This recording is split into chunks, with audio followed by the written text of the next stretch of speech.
नमस्कार, मैं हूं जल्पा क्षत्रिय और आप देख रहे हो के न्यूज नेशनल। केंद्रीय गृह मंत्री अमित शाह ने बंगाल दौरे के दौरान कहा कि बांग्लादेश से सटी सीमाओं को अभेद बनाया जाएगा।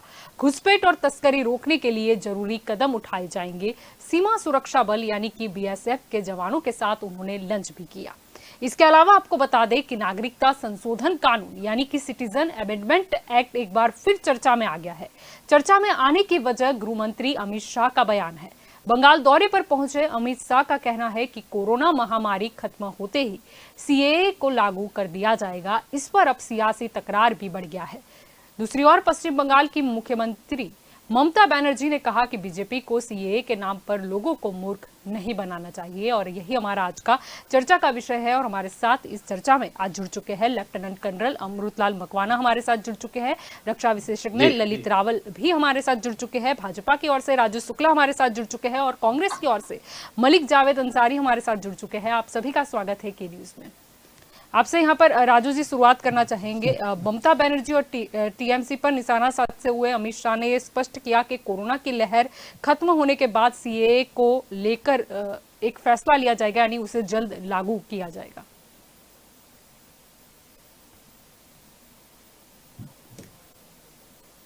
आपने अपना आवाज म्यूट किया है राजू जी।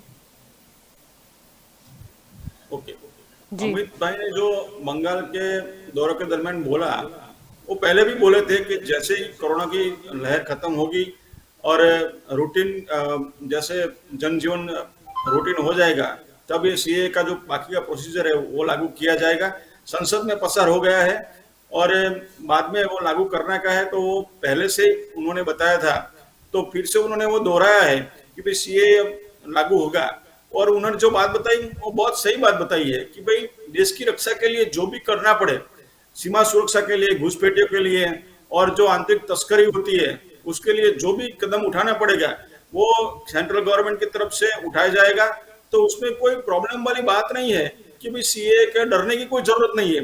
ये खाली पीली लोग बहुत ही हंगामा मचा दिया है कि भाई सीए एनआरसी 1955 के अंदर कांग्रेस ने एनआरसी का रजिस्टर का जो अमल करने का कायदा लाए थे वो कांग्रेस गवर्नमेंट में आया था। बाद में वही गवर्नमेंट ने अमेंडमेंट किया 2003 में, और उसका इम्प्लीमेंट करने की जब बात आई तब भारतीय जनता पार्टी की सरकार ने इनिशिएटिव लिया और उसका उनका अमल करने का उन्होंने संसद के अंदर वो बिल पसार किया।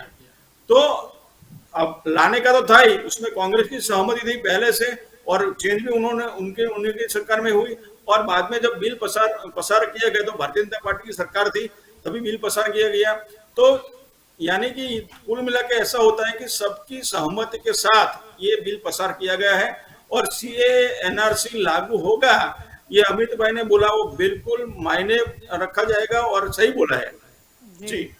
आइए सुन भी लेते हैं अमित शाह ने सीए के बारे में क्या कहा। तो आज मैं उत्तर बंगाल में आया हूं, मैं आपको स्पष्टता कर जाता हूं, तृणमूल कांग्रेस सीएए के बारे में अफवाह फैला रही है कि सीएए जमीन पर लागू नहीं होगा।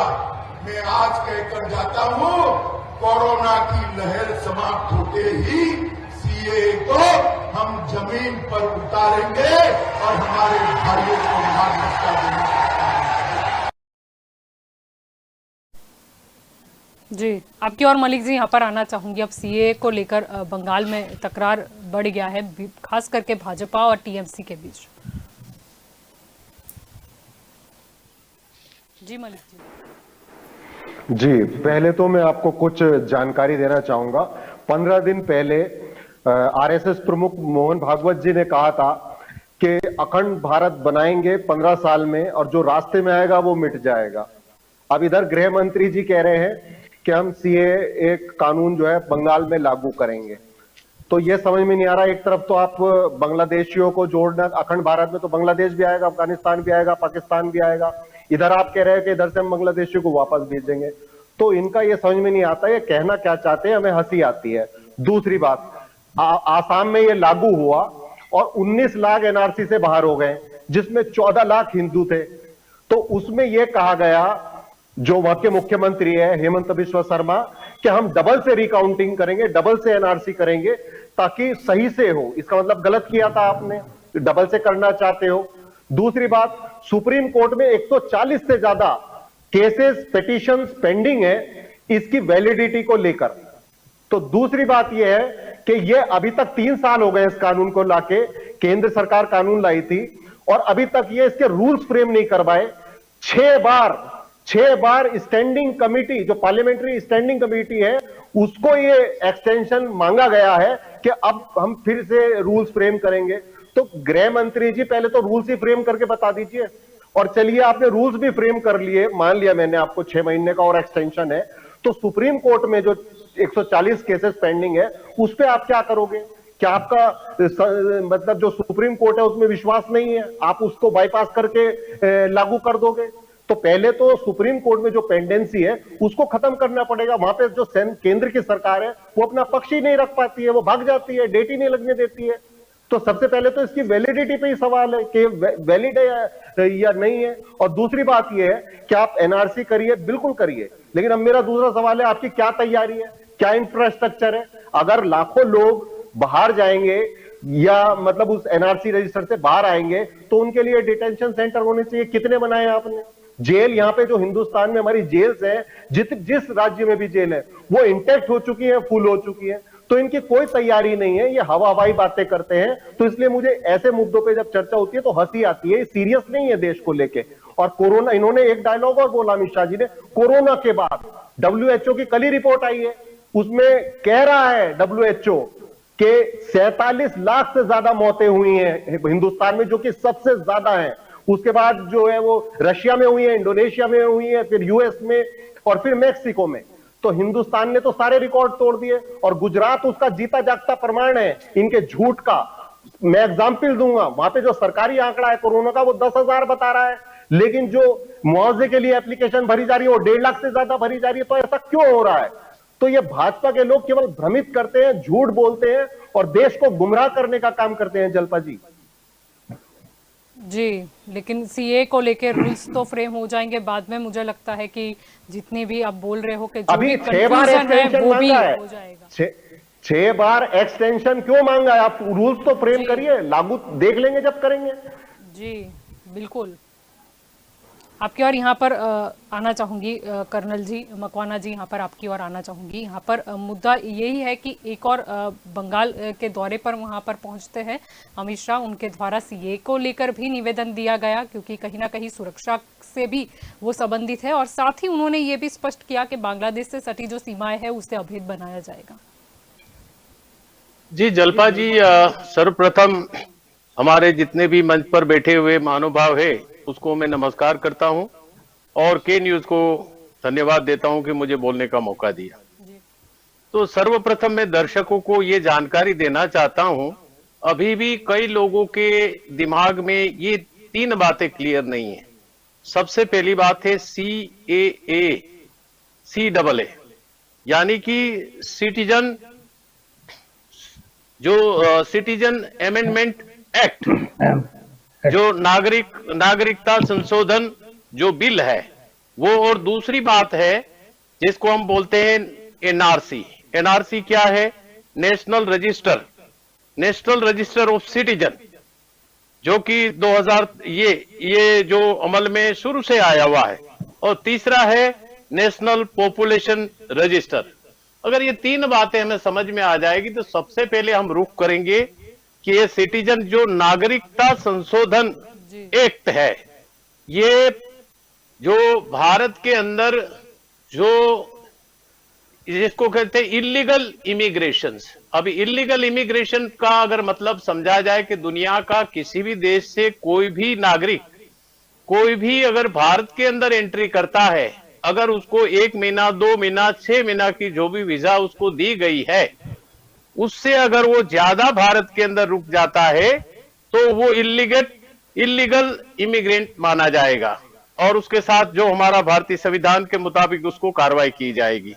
नंबर 1। तो ये जो शुरुआत कब से हुई?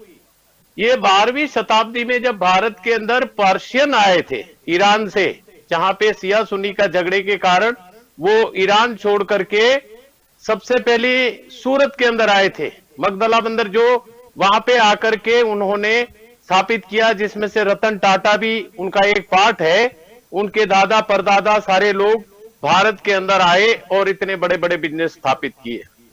तो वो जो इमिग्रेंट आए वो इसके बाद भारत और पाकिस्तान का जब आजादी मिली और विभाजन हुआ, उस समय भारत के कई मुसलमान पाकिस्तान में चले गए, पाकिस्तान के कई मुसलमान जो है हिंदू, सिख, बौद्धिस्ट और कई कम्युनिटी के लोग जो है धर्म वाले लोग भारत के अंदर आए। तो ये जो आवागमन हुआ है, आवागमन जिसको कहते हैं, इसके बाद अगला जो 1959 के अंदर जो तिब्बत चाइना ने हड़प लिया और तिब्बत से दलाई लामा और तिब्बतियन कई लोग जो भारत के अंदर इलीगली रिफ्यूजी बन करके प्रवेश कर गए। और थोड़ा अगला आगे स्टेप देखेंगे तो 1969 के अंदर जो इनका 59 के बाद जो 69 में वॉर हुआ सोवियत और अफगान का, तो अफगानिस्तान से जो रिफ्यूजी लोग भारत के अंदर आए।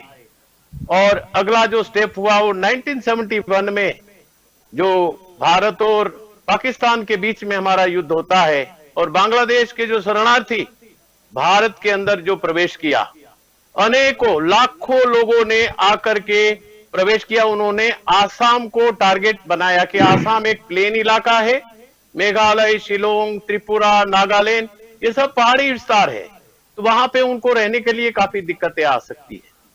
तो उन्होंने भारत के अंदर प्रवेश करने का रुख किया। अगला जो है, जो अगला पॉइंट आपको मैं बताने जा रहा हूं वो है श्रीलंका।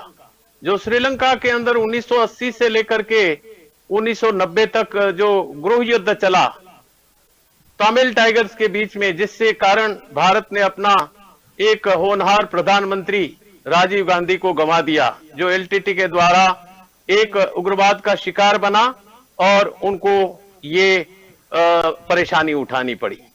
और इसके बाद अगला जो लेटेस्ट अगर माना जाएगा तो वो 2015 में म्यांमार सिराक को उनका जो प्रांत है वहां से रोहिंग्या मुस्लिम जो भारत के अंदर आए। तो इस प्रकार से भारत में 12वीं शताब्दी से लेकर के 1947 से लेकर के 2015 तक ये सारे इलीगल जो इमिग्रेंट भारत के अंदर आए हैं। पहले हमें यह समझना होगा कि भाई ये सिटीजन अमेंडमेंट बिल की, सिटीजनशिप अमेंडमेंट बिल की जरूरत क्यों पड़ी, क्यों लाने की जरूरत पड़ी। जब कोई बात है बियॉन्ड दी कैपेसिटी और लिमिट और भारत की जो सुरक्षा पर खतरा बन जाए, तब ये नौबत आ सकती है। तो उसमें ये जो सीएए बिल है, ये सर्वप्रथम 19 जुलाई 2016 को लोकसभा के अंदर अमित शाह के द्वारा इसको पेश किया गया जी। और इसके ऊपर खूब चर्चा चली। चर्चा चलने के बाद इस बिल को ज्वाइंट पार्लियामेंट्री कमेटी को रेफर किया गया 12 अगस्त 2016 को। उन्होंने खूब मनोमंथन किया, खूब चिंतन किया और जो प्रोसेंस को निकाल के बाद उनको जो रिपोर्ट बनाई वो 7 जनवरी 2019 को पार्लियामेंट के अंदर इसको सबमिट कर दिया जी। और 8 जनवरी 2019 में ये जो सिटीजनशिप अमेंडमेंट बिल है 2016, इसको भारतीय जनता पार्टी की जो बहुमत सरकार के कारण उनकी बहुमति से ये बिल पास हो गया। 8 जनवरी 2019 को पार्लियामेंट के अंदर ये सिटीजनशिप अमेंडमेंट बिल जो है वो पास हो गया। इसके बाद इस बिल को राज्यसभा से भी पास होना जरूरी था, तो यह 10 नवंबर 2019 को राज्यसभा के अंदर इस बिल को भेजा गया। तो वहां भी अपनी बहुमति और सारे होने के बाद राज्यसभा से भी यह बिल पास हो गया। 11 दिसंबर 2019 में वहां से पास होकर के आखिर में ये जो एक्ट बना वो भारत के राष्ट्रपति रामनाथ कोविंद ने उनको 12 दिसंबर 2019 में साइन किया। और इसके बाद ये जो कानून है जब राष्ट्रपति साइन कर देता है, लोकसभा राज्यसभा के द्वारा जब ये बिल पास हो जाता है, तो भारत के राष्ट्रपति इनके ऊपर साइन करता कि ये हमारी संसद है। संसद के 3 अंग है, लोकसभा, राज्यसभा और राष्ट्रपति। तो राष्ट्रपति ने ये बिल 12 दिसंबर 2019 को साइन किया और ये इफेक्ट हुआ 10 जनवरी 2020 में, ये लागू हो गया। लेकिन उस समय भारत के अंदर कोरोना काल चल रहा था और इसी कोरोना काल के अंदर इस बिल को सुचारू रूप से उसको शामिल किया नहीं गया, यानी कि इंप्लीमेंट नहीं किया गया। बार बार उसको समय लिया गया कि इसमें आपने देखा होगा कि दिल्ली के अंदर इतना बड़ा जो आंदोलन चला और उस आंदोलन में हजारों लाखों लोग ने हिस्सा लिया और ये शांतिपूर्ण आंदोलन चला। देश के कोने कोने से आंदोलन चला कि ये सीए नहीं होना चाहिए, परंतु इन लोगों को ये मालूम नहीं है सीए के अंदर एक क्लियर कट स्पष्टता भारत ने कर दी थी कि ये हमारे 7 जो मुल्क हैं उनमें से 3 प्रमुख रूप से मुस्लिम डोमिनेटेड कंट्री है, जैसे कि सबसे पहले पाकिस्तान, दूसरा बांग्लादेश और तीसरा अफगानिस्तान। तो उन्होंने अपने कानून के अंदर यह बताया कि भाई कोई भी अगर इमिग्रेंट पाकिस्तान से भारत के अंदर आता है, अफगानिस्तान से भारत के अंदर आता है और बांग्लादेश से भारत के अंदर आता है, तो उनका जो इमिग्रेशन है वो प्रॉपर तरीके से चेक किया जाएगा। वैसे अगर उन्होंने क्लैरिटी ये दे दी थी कि कोई भी अगर बांग्लादेश से 24 मार्च 1971 से अगर कोई इमिग्रेंट भारत के अंदर आया है तो उसको पूर्ण रूप से नागरिकता दी जाएगी। लेकिन इसके बाद में जो अगर कोई आया है तो उनके लिए 2 लिस्टें तैयार की गई। एक लिस्ट के अंदर 14 डॉक्यूमेंट दिए हुए उसके अंदर कि अगर आपके पास आपका बर्थ सर्टिफिकेट है, आपके पास आधार कार्ड है, पान कार्ड है और दूसरे ऐसे 24 उसके अंदर दे रखे हैं कि आपके नाम की जमीन है, आपके पास वोटर आईडी कार्ड है, राशन कार्ड है। तो ये सारा लिस्ट आउट किया है एक अपेंडिक्स ए के अंदर कि कोई भी नागरिक अगर भारत के अंदर वो नागरिकता प्राप्त करना चाहता है तो उनको ये लिस्ट के मुताबिक एक भी डॉक्यूमेंट अगर वो सबमिट करेगा तो उसको भारत की नागरिकता दी जाएगी, प्रोवाइडेड अगर वो भारत के अंदर पिछले 7 साल से रह रहा है। यानी कि 2014 से पहले 20 में ये कानून लागू किया गया, 10 जनवरी 2020, तो 6 साल तो ऐसे ही हो गए थे। तो अभी के 7 साल जो भारत में रह रहा है उनको ये नागरिकता दी जा सकती है। और जो इसके बाद है तो इसके बाद फिर नंबर आया कि नेशनल रजिस्टर ऑफ सिटीजन जो एनआरसी बनाया गया, ये भारत के अंदर इनका आंकड़ा तो निकाला जाए, लेकिन ये एनआरसी जो है सिर्फ और सिर्फ it was applicable for Assam region, because 1971 war के दौरान जितने भी मुस्लिम, हिंदू या बौद्धिस्ट या जैन, सिख जो भी है वहां से भारत के अंदर आए थे तो उनका एक रजिस्टर तैयार किया गया और उस रजिस्टर के अंदर टोटल जो आंकड़ा स्टेटस बता रहा है कि 19 लाख इलीगल इमिग्रेंट भारत के अंदर एंट्री कर चुके हैं। और उनमें से सबसे ज्यादा अगर आंकड़ा कोई 12 लाख का आंकड़ा है तो हिंदू हैं, मुस्लिम, हिंदू के साथ वो सिख हैं, दूसरी कम्युनिटी के लोग उसके साथ है। लेकिन बाकी जो है वो 7 लाख जो है उसमें मुस्लिम का नाम आता है। तो उनमें जो लोग उनको पहले से ही कुछ तो पहले आए हुए हैं, कुछ बाद में आए हुए, तो दूसरा जो लिस्ट तैयार हुआ उस लिस्ट के अंदर यह कहा गया कि अगर आपका दादाजी का बर्थ सर्टिफिकेट दिखाया जाए और अगर वो नहीं है तो आपके दादाजी के नाम पर कोई जमीन जायदाद है, उनके डॉक्यूमेंट अगर आप हमें प्रूव करके दिखा सकते हैं, या अगर आपके पास रेशन कार्ड है। तो इसी प्रकार से लिस्ट बी के अंदर भी कई चीजें उसमें दिखाई गई है। लेकिन अगर ये दोनों चीजें भी उनके पास नहीं है, अपेंडिक्स ए में बताए हुए 1 से लेकर 14 डॉक्यूमेंट अगर उनके पास नहीं है, अपेंडिक्स बी के अंदर 1 से लेकर के 7 डॉक्यूमेंट उसके पास नहीं है, तो इसके अलावा भी एक ऑप्शन दिया गया कि 6 महीने के अंदर अंदर अगर एक ज्वाइंट कमेटी होती है जजों की, कि उनके अंदर जाकर के कोई भी एक अपना डॉक्यूमेंट वहां उनको दिखा सकता है तो उसको भारत की नागरिकता मिल सकती है। तो इसी प्रकार से लोगों के अंदर जो एक भ्रांत कल्पना है, एक भ्रांत जो एक कंफ्यूजन पैदा हुआ है कि सीएए भारत के अंदर नहीं होना चाहिए। क्यों नहीं होना चाहिए? होना चाहिए कि आज भारत को, भारत की जड़ों को जो हिलाने वाले लोग हैं, भारत के हमारे जो कई दुश्मन है, जो इंटरनली खाते भारत का है बात पाकिस्तान की करते हैं, खाते भारत का है बात अफगानिस्तान की करते हैं, खाते भारत का है और बात बांग्लादेश की करते हैं। तो ये 3 देशों के लिए एक रिस्ट्रिक्शन निकाला और उसमें भी कहीं ये नहीं लिखा है कि मुस्लिम अल्पसंख्यक।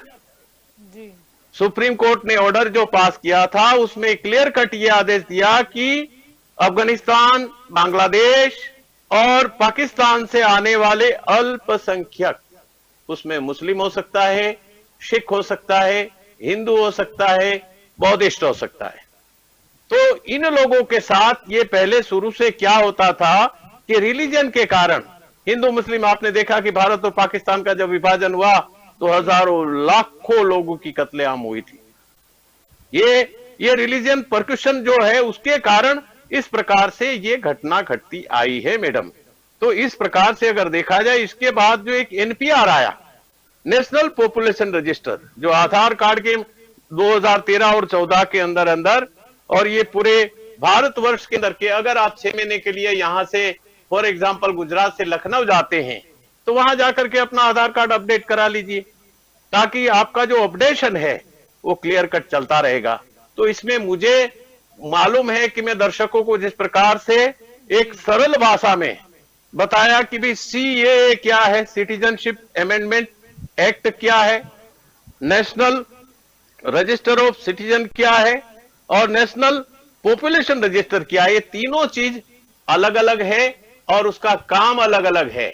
तो इसमें मुझे नहीं लगता है कि अगर ये जो रूल लागू कर रहे हैं ये भारत की अस्मिता को बनाने के लिए, भारत की सुरक्षा को हमेशा आने के लिए, मजबूत बनाने के लिए ये एक नकेल कसी जा रही है।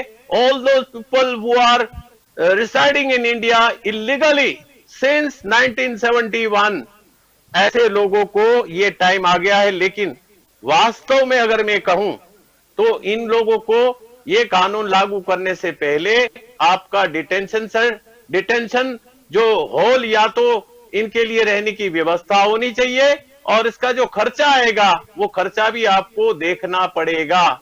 मैं तो एन एवरेज बताऊंगा कि अगर भारत के अंदर आज की डेट में 10 लाख इलीगल इमिग्रेंट है तो उसको अगर डिटेंशन सेंटर में ले जाते हो तो एक आदमी का खर्चा, आज जेल में एक आदमी का खर्चा 80 रुपया पड़ता है।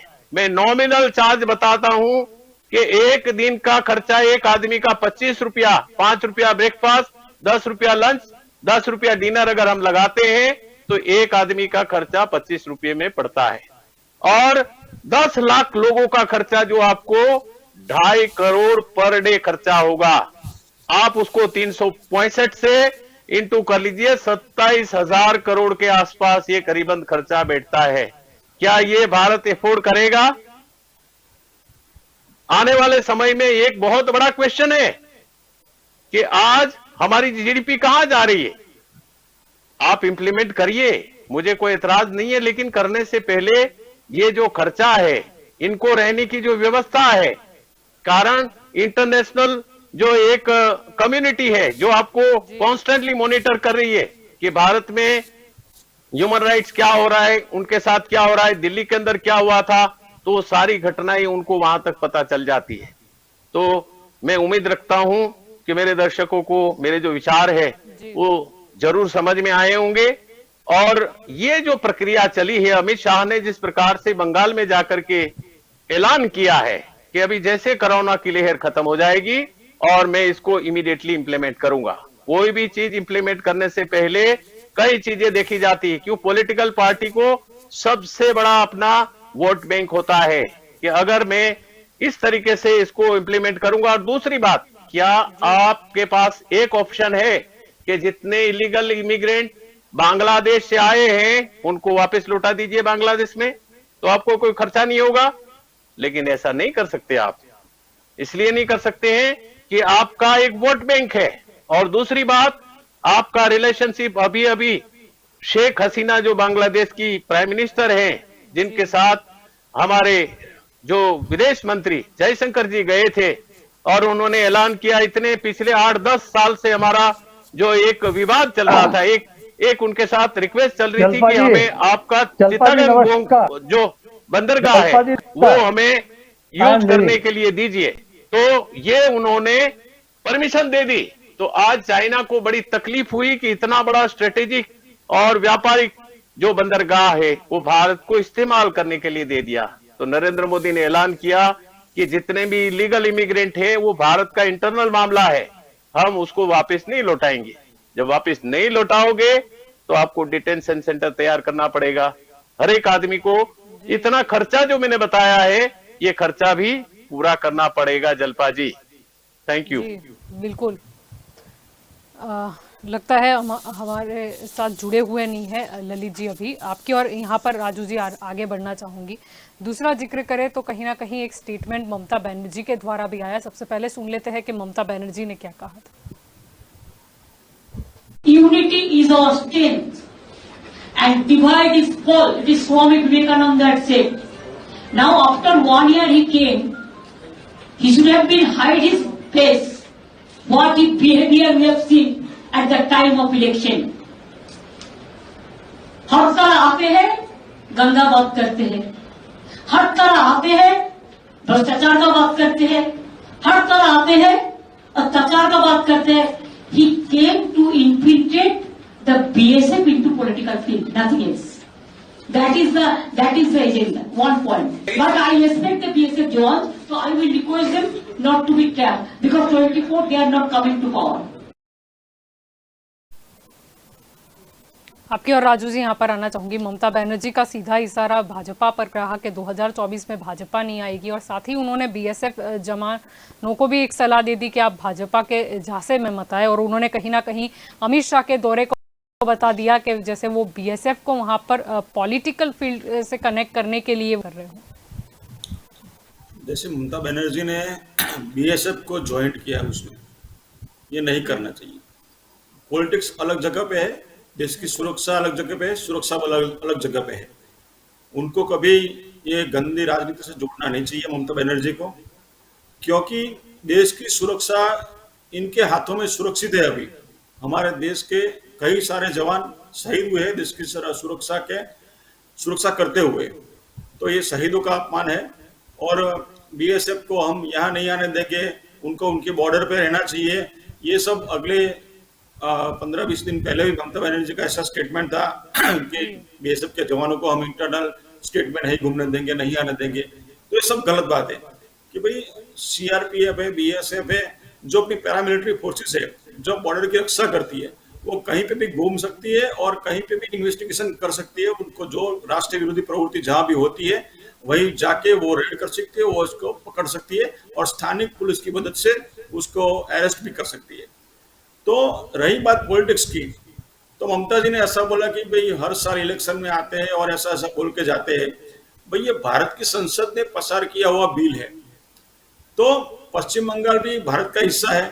तो नरेंद्र भाई या अमित भाई या कोई भी पॉलिटिकल आदमी हो, कोई भी नेता हो, कहीं पे भी जाए और इस प्रकार की भारत की सुरक्षा की बात करे, तो उसमें गलत क्या है? भारत की सुरक्षा की बात अगर गृह मंत्री नहीं करेगा तो पाकिस्तान का गृह मंत्री करेगा भारत की सुरक्षा की बात।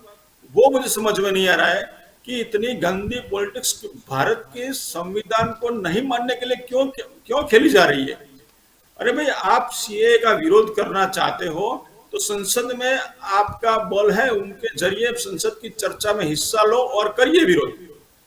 लेकिन ये ऐसा मानसिकता नहीं बनानी चाहिए कि भाई हमारे यहाँ कोई भी नेता आते हैं और सीए एनआरसी का जिक्र करके चले जाते हैं, और जो इलेक्शन के बाद पश्चिम बंगाल के अंदर जो हत्याकांड हुआ जी, वो भी सबने देखा हुआ है कि भी क्या हुआ था। हिंदुओं को पकड़ पकड़ के घर से निकाल के मारा गया था, यही ममता बनर्जी के राज में उनकी पुलिस के द्वारा भी कुछ एक्शन नहीं लिया गया। वो जग जाहिर है, सब नेट न्यूज चैनल ने उसको बताया था। तो ऐसा माहौल अगर पश्चिम बंगाल में है तो किसके कारण? भारत के जो मुसलमान हैं वो बिल्कुल सुरक्षित है। ऐसा अमित भाई शाह ने संसद के पटल के ऊपर से बोला है कि जो भारत के मुसलमान हैं उनको डरने की कोई जरूरत नहीं है। जिसके बाद जो घुसपैठी है 71 के बाद घुसपैठ करके जो स्लीपर सेल का काम करते हैं, भारत को तोड़ने का काम करते हैं, उनके अगेंस्ट में ही एक कानून लागू किया जाएगा और उसके लिए जो भी व्यवस्था करनी पड़े वो सरकार करेगी। और भारत की जनता भी वो चाहती है कि कोई भी व्यवस्था करनी पड़े, जितना भी खर्चा लगे, लेकिन ये जो नासूर है, जो सिर दर्द बन चुकी है, उनको हटाना जरूरी है। तो भारत का हर एक राष्ट्रवादी मुसलमान और हर एक राष्ट्रवादी हिंदू यही चाहता है कि भाई जल्द से जल्द ये सीएए, एनआरसी और एनपीआर लागू हो और भारत को शांति से अपनी प्रगति करने का मार्ग मिले। जी जल्पा जी। आपकी और यहाँ पर मलिक जी आना चाहूंगी। मुद्दा यहाँ पर चाहे पश्चिम बंगाल की बात करें या फिर भारत की दूसरी भी सीमाधारी राज्यों की बात करें, हर एक के लिए सबसे पहले महत्वपूर्ण रखता है कि सीमा की सुरक्षा, यानी घुसपैठ को किस तरीके से रोकना। 100%, मैं बिल्कुल 100% इस बात से सहमत हूं कि हमारा देश सुरक्षित होना चाहिए और कोई भी बाहर से आता है तो उसकी एंट्री नहीं होनी चाहिए। लेकिन लेफ्टिनेंट कर्नल अमृतलाल जी ने काफी बातें बताई। उन्होंने ये बात भी कहा कि म्यांमार में 2015-16 में चीजें हुई और वहां से रोहिंग्या आ गए, लेकिन वे क्यों आए? सवाल ये, हमारे क्या बॉर्डर सुरक्षित नहीं थे? वे क्यों आए? आने ही नहीं देना चाहिए था, पहली बात। और उन्होंने काफी डिटेल में चीजें बताई कर्नल जी ने। तो उन्होंने कहा कि इतना खर्चा बैठेगा, एक साल में 27,000 करोड़ का अप्रॉक्स बताया, लेकिन वो तो बात की चीज है। लेकिन पहले तो इंफ्रास्ट्रक्चर कहां है? जो लोग करेंगे उसको अपॉइंटमेंट होगा, जो क्लर्क्स होंगे उसका खर्चा कहां है? देश का खर्चा जो है, देश का जो खर्च चल रहा है वो तो प्रधानमंत्री जी हमारी जो एसेट्स हैं देश के, वो बेच बेच के खर्चा चला रहे हैं। अभी LIC बिकने वाली है जो 40 लाख करोड़ से ज्यादा बड़ी हमारी संपत्ति थी, उसको बहुत कम होने पौने दाम में बेचने का तैयारी हो रही है। तो हमारे देश में इस टाइम जो है अर्थव्यवस्था इतनी खराब है कि RBI कह रहा है कि 15 साल लगेंगे, जो कोरोना से हमें नुकसान हुआ है 15 साल लगेंगे पटड़ी पर आने पर। और मोदी जी ने पहले 54 लाख करोड़ लोन था हमारे देश में 2014 में, आज 136 लाख करोड़ लोन हो गया है। सारी संस्थाएं बिक रही हैं हमारे देश की। तो हमारे देश के पास पैसा कहां है? तो ये केवल पॉलिटिकल स्टेटमेंट देते रहते हैं भाजपा के लोग, ये सीरियस नहीं है। हम इनसे कहते हैं आप सीरियस होइए, आप लाइए, लेकिन आप इंफ्रास्ट्रक्चर तैयार करना पड़ेगा ना, आपको कानून बनाना पड़ेगा। कानून बना नहीं रहे हो, सुप्रीम कोर्ट से क्लियरिटी लीजिए, 1 महीने में डिसाइड कराइए कि सुप्रीम कोर्ट से सारी पिटीशन रद्द कराइए, सारे सबूत रखिए, समझाइए सुप्रीम कोर्ट को कि कानून जो है वैध है, लीगल है। 140 से ज्यादा केसेस है। तो ये जो है ना, इनका केवल पॉलिटिकल स्टेटमेंट होता है और कुछ नहीं होता है। इनको देश के विकास से कुछ लेना देना नहीं है, केवल ये पॉलिटिकल स्टेटमेंट देते रहते हैं और कुछ नहीं है। कर्नल साहब बैठे हैं, अप्रैल महीने में 1 रैंक 1 पेंशन लागू हुआ था, पूरे पेंशन मिली नहीं अप्रैल महीने की हमारे सैनिकों को। और सैनिकों का है भाई, वो कांग्रेस मैं आपको तथ्य बता रहा हूँ, मैं बात कर रहा हूँ, नहीं तथ्य नहीं, आप जो बात बता रहे हैं ना, वो 70 साल में देश को जिस प्रकार से लूटा गया है उसका हिसाब पहले दीजिए, बाद में नरेंद्र भाई की बात कीजिए। 70 साल में लूटा गया, सारा देश भी किया है राजू जी, सारा देश भी किया है आपने, सारा देश भी किया है, देश बिकने की शब्द का हम यहाँ पर जिक्र नहीं करेंगे। 17 साल में क्या किया है भारत के लिए, वो पहले आप अपने गरीबान में झांकिए। 70 साल जो प्रधानमंत्री जी बेच रहे हैं वो हमने बनाया है, ये नेहरू जी ने बनाया था। LIC को बेच रहे हैं, जो चीजें बेच रहे हैं मोदी जी, वो हमने बनाया था। देश के हर संस्थान को हमने बनाया था, आप बेच रहे हो। हर संस्थान को बेच रहे हो आप। हमने हर संस्थान को मजबूत किया है, लोगों को अधिकार देने का काम किया है। आप एक के बाद देश की संस्थाओं को बेच रहे हो, PSUs को बेच रहे हो, उद्योगपति मित्रों के लिए काम कर रहे हो। अडानी जी 4 साल पहले क्या थे और आज देख लीजिए वो विश्व के 4थे नंबर पे आदमी बन गए। पूरा देश अडानी को दे दिया आपने। और सारे बंदरगाह पे तो गुजरात में ड्रग्स पकड़ी जा रही है, करोड़ों की, लाखों करोड़ की ड्रग्स पकड़ी जा रही है। गुजरात में ड्रग्स का अड्डा बन चुका है। अरे अड्डा तो आपने बना दिया था, त्रासदी का अड्डा आपने नहीं, आपने बनाया है। सारे पोर्ट बेच दिए, सारे एयरपोर्ट बेच दिए, रेलवे बेच दिया, LIC बेच दिया, इंडियन ऑयल बेच दिया, लाल किला बेच दिया। क्या छोड़ा है बेचने से पहले? सब कुछ बेच दिया, सब कुछ बचा नहीं है देश में। लोग रोजगार मांग रहे हैं। 1.25 लाख सेना में भर्तियां खाली पड़ी है, बड़ी है।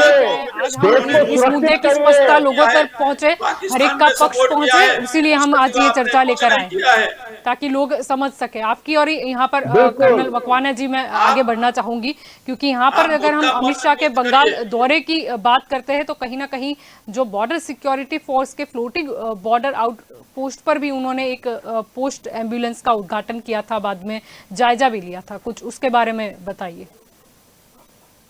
जी जल्पा जी, सबसे पहले तो मैं एकदम क्लैरिटी देना चाहता हूं कि भारत के अंदर चाहे वो CRPF हो, BSF हो या जो भी पैरामिलिट्री फोर्सेस हैं, ये होम मिनिस्टर के अंतर्गत आता है, तो उसमें कोई भी स्टेट गवर्नमेंट इसमें इंटरफियर नहीं कर सकती, पहली बात। और जो हमारी बॉर्डर सिक्योरिटी फोर्स हो या CRPF हो, जिस प्रकार से हमें पूरा बॉर्डर के ऊपर इनका आर्मी के साथ जो एक सपोर्ट दिया जा रहा है, जिस सपोर्ट के कारण हम लोग, हमारे आज दुनिया के अंदर जो सबसे ज्यादा आर्मी वाला कोई देश है, अगर बोलते हैं कि चाइना, बोलते हैं कि 24 लाख की उनकी आर्मी है, परंतु हमारी जो आर्मी है वो 14 लाख प्लस 10 लाख हमारी रिजर्व, उससे भी ज्यादा हमारी आर्मी है। और हमारी आर्मी के साथ चाइना की आर्मी कभी भी कंपेयर नहीं कर सकती। रीजन बिहाइंड हमारी जो स्ट्रोंगनेस है, हमारे जवानों की लड़ने की जो ताकत है, हमारे जवानों का जो मोराल है, हमारे जवान को देश के प्रति मर मिटने की जो तैयारी है, उस तैयारी को देख करके ऐसा लगता है कि अभी जो फिलहाल में आप लोगों ने गलवान घाटी में जो एक्शन देखा होगा, जिस एक्शन के अंदर वहां पे हर महीने में, मतलब एक साल में 12-13 उनके कमांडर की ट्रांसफर की गई, बिकॉज ये इतने हाई अल्टीट्यूड एरिया में और इतना इंक्लीमेंट वेदर में नहीं रह सकते। और हमारी वहां चाहे विकास बटालियन हो, लद्दाख स्क्वाड हो, चाहे पूरी जिंदगी रखो, और कैसी भी परिस्थिति विकट आए, लेकिन उसका सामना करने के लिए हमारी फौजें तैयार है। मैं इसलिए आप लोग को बता देना चाहता हूं कि आज बांग्लादेश की बॉर्डर के साथ में वहां BSF को लगाया, और BSF जिस प्रकार से हमारे देश की सुरक्षा कर रही है, या जम्मू एंड कश्मीर के अंदर हमारी लगभग 80 के करीब जो CRPF बटालियन काम कर रही है, तो ये एक आर्मी को पूरा पूरा सपोर्ट है।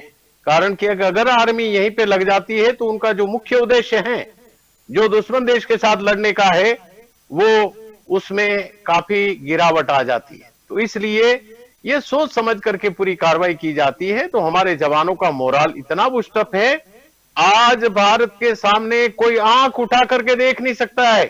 कारण आज जिस प्रकार से भारत, अमेरिका भी मानने लगा है, दुनिया के तमाम देश मानने लगा है, जिस प्रकार रशिया और यूक्रेन का ये महासंग्राम चल रहा है, और उस संग्राम के अंदर भारत ने जो अपनी विदेश नीति तटस्थ निभाई है, और हमारे भारत के प्रधानमंत्री जिस प्रकार अभी 3 राष्ट्र की विजिट करके आए, जर्मनी, फ्रांस और डेनमार्क, तो इस प्रकार से ये जो विजिट इतनी उनकी अच्छी रही, बिकॉज फ्रांस के साथ बीच में हमारा कुछ जो पनडुब्बी का सौदा भी उनके साथ खटाई में पड़ गया था, तो वो भी उनके साथ बात करके आए हैं।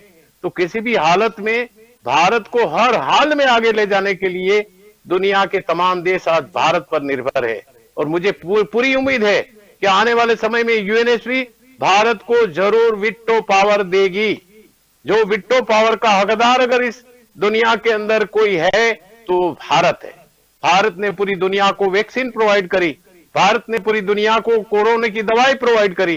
भारत आज पूरी दुनिया में जहां जहां मुसीबत आती है, परेशानी आती है, तकलीफ आती है, उन देशों को फूड भी सप्लाई करता है, चाहे वो बांग्लादेश हो, अफगानिस्तान हो या यूरोपीय देश हो, तमाम जगह पे उन्होंने अपना गेहूं को भी यहां से सप्लाई किया है।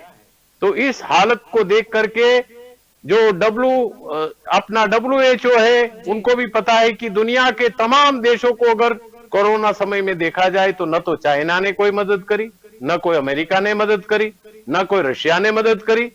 एक ही ऐसा विश्वगुरु देश भारत था जिन्होंने उस समय में कोरोना काल में पूरी दुनिया के देशों को free of cost vaccine supply करी है। चाहे वो पाकिस्तान हो, अफगानिस्तान हो, दुनिया का कोई भी देश हो, हर जगह पे उन्होंने अपनी सेवा को प्रदान करने में कोई कसर नहीं छोड़ी। मैं यहाँ कोई पॉलिटिकल पार्टी की बात नहीं करने जा रहा हूं, मैं यहाँ पे एक तटस्थ रूप से एक तटस्थ व्यक्ति हूं कि जो कार्य चल रहा है, जो भारतीय नीति चल रही है, जिस प्रकार से हमारे विदेश मंत्री हैं जयशंकर जी, कि जैसे हमने रशिया के साथ तेल का सौदा किया था, तो उस समय जैसे अमेरिका ने इतने कमेंट दिए उनके विदेश मंत्री ने, तो तुरंत ही 1 मिनट के अंदर उनको रिप्लाई दे दिया कि भाई यूरोपीय कंट्री जो आधे दिन के लिए जितना तेल खरीदती है ना, उतना तेल 1 महीने में हम खरीदते हैं। तो पहले अपने गिराबान में झांक करके देखिए।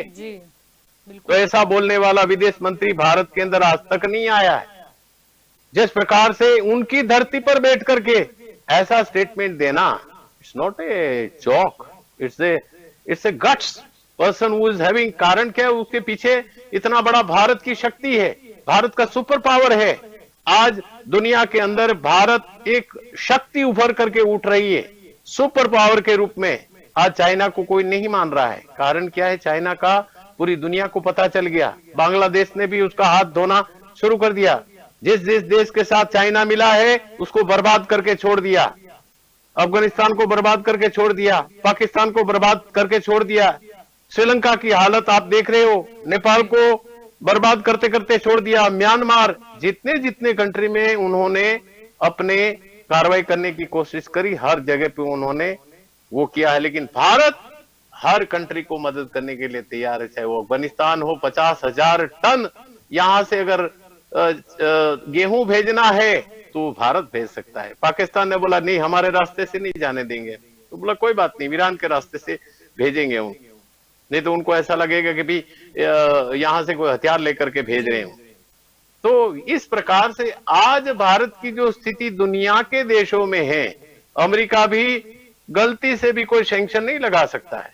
और रशिया ने हमें जिस प्रकार से 6 बार अभी तक के जो वीटो पावर यूज करके भारत की स्थिति को मजबूत किया है, जम्मू कश्मीर को एक अखंड भारत के साथ बना करके रखा है, तो रशिया का बहुत बड़ा उपकार है हमारे ऊपर। 1971 वॉर में अगर रशिया हमारे साथ नहीं होता तो हम लड़ाई किसी भी हालत में जीत नहीं सकते। कारण कि पाकिस्तान की मदद के लिए अमेरिका के 7 बेड़े आ गए थे, लेकिन यहाँ रशिया ने 40 बेड़े उससे पहले ही पहुंचा करके रख दिए थे। और उसने बोला कि 1 न्यूक्लियर छोड़ा तो 10 न्यूक्लियर मिसाइल यहां से छूटेगी और अमेरिका की सेना को हम तबाह कर देंगे। तो इसी हालत में वो वहां से पीछे चले गए। कर्नल अमृत जी, आपकी बातें बहुत सुनी, बहुत अच्छा बोले आप। कोई भी भारतीय होगा उसको गर्व होगा अपने देश के ऊपर जो आपने बातें बोली। लेकिन क्या जो आज हम ताकतवर बने वो 2-4 साल में बने या उसका पीछे का भी योगदान है? पहला सवाल मेरा ये है। पीछे का पूरा योगदान है। कोई एक दिन में कोई ताकतवर नहीं बनता है। एक बीज लगाए और आप 1 साल के बाद 2 साल के बाद ये बोलो कि मैं आम खाना चाहता हूं, पॉसिबल नहीं है। इस देश के अंदर 1947 से लेकर अभी तक कई हजारों लाखों लोगों ने योगदान दिया है, तब जाकर के आज भारत उस स्टेज पर आकर के बैठा है। ऐसा नहीं है वो डॉक्टर भीमराव अंबेडकर हो जिन्होंने भारत का संविधान लिखा, जिन्होंने इतनी जल नीति जो 1960 के अंदर वो जो जल नीति बनाई थी, और उस समय का जो भारत था, तो ये महान भारत उन्होंने जिस प्रकार से निर्माण करके गए हैं कि उसका कोई मुकाबला नहीं है। तो उसमें जवाहरलाल नेहरू से लेकर के आगे तक, चाहे इंदिरा गांधी हो, उन्होंने देश के लिए जान की बलिदानी दे दी, राजीव गांधी हो, उन्होंने देश के लिए बलिदानी दे दी। तो हर इंसान ने अपने लिए बहुत कुछ किया है। ऐसा मैं यहाँ कोई पॉलिटिकल पार्टी की प्रशंसा करने नहीं बैठा हूँ। बीजेपी भी अच्छा कर रही, कांग्रेस ने भी बहुत अच्छा किया, सभी अपने हिसाब से बराबर कर रहे हैं। लेकिन एक दूसरे पर कीचड़ उछालने से अच्छा है कि देश की प्रगति के लिए बातें होनी चाहिए, देश की तरक्की के लिए बातें। किसने क्या किया वो पास्ट था, आप क्या कर रहे हो वो आपका फ्यूचर है। तो ये मेरा मानना। कंप्लीटली एग्री जी, कंप्लीटली एग्री, बिल्कुल ठीक कहा। आपकी और राजू जी यहाँ पर आना चाहूंगी, क्योंकि हम अमित शाह के बंगाल दौरे का यहाँ पर जिक्र कर रहे हैं। एक मुद्दा यहाँ पर ये भी आता है, क्योंकि आज केंद्रीय गृह मंत्री अमित शाह ने कोलकाता के दौरे के कुछ घंटे से पहले ही देखा गया था कि एक भाजपा कार्यकर्ता का शव उनके घर के पास एक सुनसान जगह पर बिल्डिंग में लटका हुआ मिला था, जिसके बाद अमित शाह आज दोपहर वो जो मृतक थे अर्जुन चौरसिया उनके घर पहुंचे थे। उनके परिवारजनों को उन्होंने हिम्मत भी बंधाई थी और साथ ही ये भी भाजपा ने मांग की है कि उस घटना की सीबीआई की जांच हो। सबसे पहले तो सुन लेते हैं कि अमित शाह ने इस बारे में क्या कहा था, फिर आपकी ओर आती हूँ राजू जी। मैं पीड़ित परिवार से मिला हूं। पीड़ित परिवार की चौरसिया की दादी को भी नहीं बख्शा गया, उनको भी मारा गया। उनके कहने के हिसाब से जोर जबरदस्ती चौरसिया के मृतदेह को परिवार से छीना गया है। भारतीय जनता पार्टी के कार्यकर्ता अदालत के सामने गए हैं कि इसका वीडियोग्राफी के साथ पैनल पोस्टमार्टम हो और इसकी जांच सीबीआई को सौंपनी चाहिए। जी राजू जी, ये जो भारतीय जनता पार्टी का कार्यकर्ता की हत्या की गई निर्मम, वो आज नई नहीं है। ये इलेक्शन के बाद काफी हत्या की गई है। जो भी बीजेपी के सपोर्ट में बोले थे, अगर काम किया था, उन सबको चुन चुन के इन लोगों ने बाहर निकाल के बहुत ही निर्मम तरीके से मार दिया है। ऐसा केरल में भी चला है कि जो भी राष्ट्रवादी विचारधारा के साथ जाएगा और वो देश के सच्चे रास्ते पे ले जाने वाले बड़ा प्रधान और केंद्रीय गृह मंत्री के साथ वो खड़ा रहेगा, बोलेगा, तो उसकी ऐसी हत्या की जाएगी और सरे चौक जाहिर में मार दिया जाएगा। और आपने सुना कि उनकी दादी को भी नहीं बख्शा गया। उनकी दादी की उम्र कम से कम 17 साल तो होगी और इस 70 साल की बूढ़ी औरत को भी वो लोग नहीं छोड़ते हैं। तो उनकी मंशा क्या है, ये जाहिर हो चुका है कि पश्चिम बंगाल में रहना है तो आपको दीदी का ऑर्डर मानना पड़ेगा। उसमें वो गुंडागिर्दी भी करे और उसकी पुलिस भी गुंडागिर्दी के ऊपर आ जाती है और पुलिस वाले भी उसको एड्रेस करते हैं कि यहाँ पे इस आदमी ने ये भाजपा के लिए काम किया था, इसने हिंदुत्व के लिए काम किया था, इसको बाहर निकालो और मारो। तो ये सबसे गलत बात है। कोई भी पार्टी का कार्यकर वो कार्य करे, वो अपनी पार्टी की विचारधारा को लेकर चलता है। और ये अभी कांग्रेस के मेरे प्रवक्ता बैठे हैं, वो उनकी विचारधारा के लेकर चलता है। तो मैं ऐसा नहीं सोच सकता कि भाई उन्होंने क्या ऐसा बोला उनको मार दिया जाए। भाई वो उनकी विचारधारा है। ये भारत लोकशाही देश है, वो लोकतंत्र के ऊपर कोई भी आदमी, कोई भी कार्यकर्ता अपनी विचारधारा के अनुसार काम कर सकता है। लेकिन ये पश्चिम बंगाल के अंदर, ये केरल के अंदर, ये जम्मू कश्मीर के अंदर जो भारतीय जनता पार्टी के सपोर्टर लोग हैं, उनको चुन चुन के मारा जाता है क्योंकि वो भाजपा के लिए काम करते हैं। वो भारत माता की जय बोलते हैं, वंदे मातरम बोलते हैं। और अभी आपने सुना होगा जम्मू कश्मीर के अंदर एक सरपंच को भी अभी भाजपा का सपोर्टर था, उसको भी बाहर घर से निकाल के मार दिया।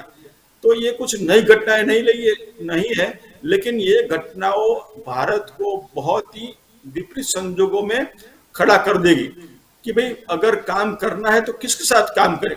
जो देश विरोधी तत्व है उसके साथ काम करें, जो गुंडागिर्दी करते हैं उसके साथ काम करें, या फिर घर में बैठे रहे। तो कल ऐसा माहौल हो जाएगा कि भाई गुंडागिर्दी ही चलेगी, सामान्य आदमी को जीने का टेंशन हो जाएगा, जीने के लिए उनको किसी के शरण में जाना पड़ेगा। तो ये जो कानून व्यवस्था है भारत की, वो बिगाड़ने के लिए जो भी शख्स है, जो भी पार्टी है, जो भी आदमी है, उनको कानून के दायरे में रह के सख्त सजा हो। और ये जो हत्या की गई है चौरसिया जी की, उनके हत्यारों को बख्शा नहीं जाए। वो स्टेट गवर्नमेंट की वो जुडिशरी में आता है, लेकिन सीबीआई की तपास हो तो दूध का दूध और पानी का पानी हो जाएगा और जल्द से जल्द इन लोगों को न्याय मिले, ऐसी हमारी भी यहाँ से मांग है। जी आपकी और मलिक जी यहाँ पर आना चाहूंगी। अगर हम चर्चा करते हैं कि जिस तरीके से भाजपा के कार्यकर्ता की वहाँ पर हत्या हुई, मुद्दा यहाँ पर यह है कि सिर्फ भाजपा कार्यकर्ता की बात नहीं है, लेकिन राजनीति का ये एक सबसे गंदा स्वरूप है कि जहाँ पर किसी पक्ष के किसी कार्यकर्ता की इस तरीके से हत्या कर दी जाती है, क्योंकि इस तरह से हम साफ देख सकते हैं कि उनकी परिवारजनों की हालत क्या है, यानी उनका क्या दोष था। या तो फिर अगर किसी कार्यकर्ता की बात कर रहे हैं तो वो अपनी पार्टी का प्रचार या प्रसार करने ही वाला है, लेकिन इस तरीके से हत्या तक जाना ये बहुत खराब बात है। और ना सिर्फ बंगाल की, मैं तो हर जगह की बात कर रही हूँ जहां पर ये घटनाएं घटित हो चुकी है।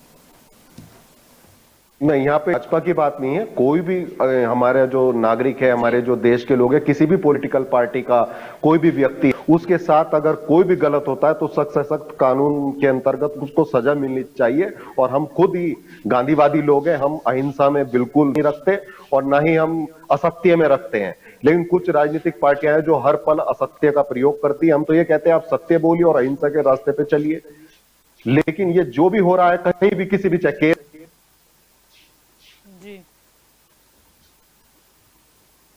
राजनीति में हिंसा का होना, सबसे दुनिया का सबसे मजबूत लोग, सबसे खूबसूरत लोकतंत्र है, जहां पे मैं एक छोटा सा कार्यकर्ता है बैठ के भी देश के प्रधानमंत्री से सवाल कर सकता हूं। तो ये हमारे लोकतंत्र में हमें ताकत दी है। लेकिन अगर मेरे घर में कोई आके मेरे को मारेगा कि मैं सवाल पूछ रहा हूं, तो ये हमारे लोकतंत्र को कमजोर कर रहा है और ये बिल्कुल गलत है। इसको हर भारतीय को विरोध करना चाहिए और जो इस तरह की हिंसा फैला रहे हैं उनके खिलाफ सख्त से सख्त कार्रवाई करनी चाहिए। लेकिन कुछ ऐसे, आजकल राजनीति इतने निचले स्तर पर आ गई है कि लोग अपने कार्यकर्ताओं को, चाहे वो गलत कर रहा है उसको प्रोटेक्ट करने में लग जाते हैं। जो गलत कर रहा है उसको सजा मिले और जो सही कर रहा है जी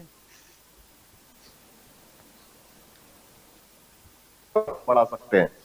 जलपा जी बिल्कुल आपकी। और यहाँ पर आखिर में आना चाहूंगी कर्नल मकवाना जी, क्योंकि यहाँ पर जिक्र हम अमित शाह के बंगाल दौरे का कर रहे हैं, तो ये सुरक्षा के लेकर भी काफ़ी अहम माना जा रहा है। जिसे मैंने पहले भी प्रश्न किया था कि एक वहाँ पर फ्लोटिंग बोट जो था उसका उद्घाटन वहाँ पर किया गया था आउटपोस्ट पर। जी जलपा जी, जिस प्रकार अमित शाह का जो दौरा बंगाल का रहा है, जहाँ पे फ्लोटिंग बोट का उद्घाटन करना था, फ्लोटिंग बोट अभी आप देख सकते हैं कि भारत और बांग्लादेश के साथ हमारा जो जलीय रास्ता है, तो जल मार्ग के द्वारा ये बोट जो है, चाहे बीएसएफ है, उनको पूरी तरह से निगरानी करने के लिए या उनका पेट्रोलिंग और कोर्डन करने के लिए ये फ्लोटिंग बोट उनको दिया गया था वहां पे। और जरूरी है कि हमारी बीएसएफ इतनी कारगर है, भारत के अंदर की हर जगह पे बड़े से बड़े कारनामा करके उन्होंने दिखाया है। तो यहाँ पे मैं इतना ही कहूंगा कि जो कोई भी राजनेता हो और कोई भी राजकीय पार्टी हो, तो मैं ये चाहता हूं कि देश से ऊपर कोई पार्टी नहीं है। बिल्कुल, सबसे सबसे ऊपर अगर कोई है तो देश है, और देश के ऊपर अगर कोई है तो भारतीय सेना है, और वो सेना के अंदर आर्मी, नेवी, एयरफोर्स है। आज हम यहाँ जो सुरक्षित बैठे हैं, ये उनका सारा श्रेय आर्मी, नेवी, एयरफोर्स को जाता है। जी नेता लोग अपनी नेतागिरी करते हैं, अपने पूरे ऑर्डर्स को इंप्लीमेंट कराते हैं, लेकिन बॉर्डर की सुरक्षा का भारतीय सेना जो है, ये भारतीय भूमि यानी कि पूरी जितने भी हमारी धरती की बॉर्डर है भारत के अंदर, उनको ये तमाम उनकी सुरक्षा करने का जिम्मा उनका है। मैंने अभी एक छोटा सा एक मैसेज जो मेरे पास आया था, मैं शेयर करना चाहूंगा। और सही मानों में हमें हर एक लोगों ने, अभी मौजूदा सरकार जो हमारे सामने आई और जिस प्रकार से सेना की जो इज्जत बढ़ाई है कि अगर भारतीय सेना का दस्ता एयरपोर्ट पे जाता है तो ये आदेश है कि सारे लोग खड़े होकर के उनको तालियों से उनका स्वागत करते हैं, उनका मनोबल उठाते हैं। मैं भी फ्रीक्वेंट फ्लायर हूं, दिल्ली, कलकत्ता, मुंबई जाते रहता हूं, तो जब भी मैं जाता हूं तो उड़ चले हमारी एक डिफेंस साइट है जिसके द्वारा अपनी टिकट को बुक करता हूं। लेकिन जब भी जाता हूं तो पायलट अनाउंस करता है कि हमें बड़ी प्राउड फील करते हैं कि हमारे साथ आर्मी के इतने ऑफिसर्स जो हैं यहाँ ट्रैवल कर रहे हैं। और प्रायोरिटी में जब वहां से बोर्डिंग होता है तो बोर्डिंग में भी सबसे पहले अनाउंस करते हैं कि ये टिकट जो है आर्मी के अधिकारी हैं, ये लोग हैं, वो सबसे पहले आगे आए। तो ये आर्मी का एक बहुत बड़ा सम्मान है और बहुत बड़ी इज्जत है, और इसकी इज्जत के कारण आर्मी के अधिकारी या वो वेटरन है, वो भी अपनी जान देने के लिए भी न्यौछावर हो जाते हैं। तो मुझे लग रहा है कि अभी जिस प्रकार से ये जो कार्यवाही चल रही है हर तरफ से, जिस प्रकार से भारत के प्रधानमंत्री जब भी कोई छुट्टी होती है, चाहे दिवाली, होली, जन्माष्टमी, वो हर जगह पे किसी भी बॉर्डर एरिया में पहुंच जाते हैं और उनके मंत्री भी पहुंच जाते हैं। तो ये जवानों के एक मोराल को बूस्टअप करने का एक बहुत बड़ा प्रयास किया जा रहा है, जिससे क्या है कि उनकी जो इंटीमेसी है कर्नल, वी कि आर उनके प्राउड ऑफ साथ यू। लगी रहे। जी, कर्नल, उनकी we जो are proud of intimacy you. है, थैंक यू सर, उनकी इंटीमेसी ये है कि भारत के प्रधानमंत्री ने कभी कोई छुट्टी नहीं ली, वो जाते हैं जवानों के साथ अपनी छुट्टी बिताते हैं। और जिस प्रकार से जवान उनको देखते हैं कि आज अगर कोई भारत का प्रधानमंत्री जिस प्रकार से हमें आधुनिक से आधुनिक टेक्नोलॉजी, मैं किसी पार्टी का यहां प्रशंसा करने नहीं बैठा हूं, मैं पहले ही बता देना चाहता हूं, लेकिन आज आर्मी में छाती ठोक के बता सकता हूं कि चाइना की हिम्मत नहीं है कि भारत के ऊपर वो अटैक कर सके। हम इतने सुरक्षित है, इतने तैयार है कि चाइना की मिट्टी पलीत कर देंगे। अगर हमारे 20 जवान को मारता है तो उसके 40 जवान को मारेंगे हम। पाकिस्तान की हिम्मत नहीं है कि यहां से 1 इंच भी हमारे अंदर आ जाए, उतनी हम क्षमता रखने वाले देश है। अटल बिहारी वाजपेयी जी ने कहा था 1999 के अंदर कि अमेरिका ने बोला कि अभी पाकिस्तान न्यूक्लियर अटैक करेगा, बोला करने दो, हम पहले नहीं करेंगे, अगर कर दिया तो पाकिस्तान को दुनिया के नक्शे से हम मिटा देंगे, ये हमारा वादा है। जी, चाहे हमारा एक सिटी खलास हो जाए, एक राज्य खलास हो जाए, लेकिन उस समय अटल बिहारी वाजपेयी का ये शब्द अमेरिका कानों में गूंजने लगा और पाकिस्तान को बोला चुपचाप रहना, आगे कोई अटैक नहीं करना। तो ये आज भी उनके जो शब्द है पूरी दुनिया के अंदर याद किए जाते हैं। कारण ये जो कार्य करके गए हैं ये लोग, पॉलिटिकल एंगल नहीं आना चाहिए। बिल्कुल जी, कोई पॉलिटिकल देश की जब बात आती है, चाहे वो कांग्रेस हो, आप हो, भारतीय जनता पार्टी हो, कोई भी पार्टी हो, एक होकर के खड़ा होना, मेरा देश, मेरा भारत महान, जय हिंद, जय जय गरवी गुजरात। बिल्कुल, आप सभी मेरे साथ इस चर्चा में जुड़े, इसीलिए आप सभी का शुक्रिया। तो आज का हमारा मुद्दा ये था कि अमित शाह का ये जो बंगाल दौरा था ये इसीलिए भी अहम है क्योंकि ना सिर्फ वहाँ पर से उन्होंने हुंकार किया कि अब ये जो बांग्लादेश से सटी सीमाएं हैं उसे अभेद बनाया जाने पर ज़्यादा जोर दिया जा रहा है, और साथ में ही मुद्दा ये भी है कि वहाँ पर अमित शाह ने ये भी कहा कि कोरोना खत्म होते ही CAA को लागू कर दिया जाएगा। ममता बनर्जी ने तो हालांकि इसका विरोध किया, कहीं ना कहीं नाराजगी भी बताई, लेकिन कहीं ना कहीं पॉलिटिकल एंगल की बात करें तो उसे अगर देश की सुरक्षा से दूर ही रखा जाए तो अच्छा होगा। ममता बनर्जी ने अपना जो बयान दिया कि 2024 में तो इन्हें आना नहीं है वगैरह वगैरह, वो पॉलिटिकल एंगल उनका समझा जा सकता है कि वो तो अगर विपक्षी पार्टी है, यानी कि केंद्र से तो विपक्ष में ही हुई वो, तो उनका स्टैंड ये समझा जा सकता है। लेकिन साथ ही BSF को लेकर कोई भी जो टिप्पणी है वो ना ही करे तो बेहतर होगा। तो अभी दंगल देश का में बस इतना ही। ज़्यादा जानकारी के लिए आप जुड़े रहे के न्यूज़ के साथ। नमस्कार।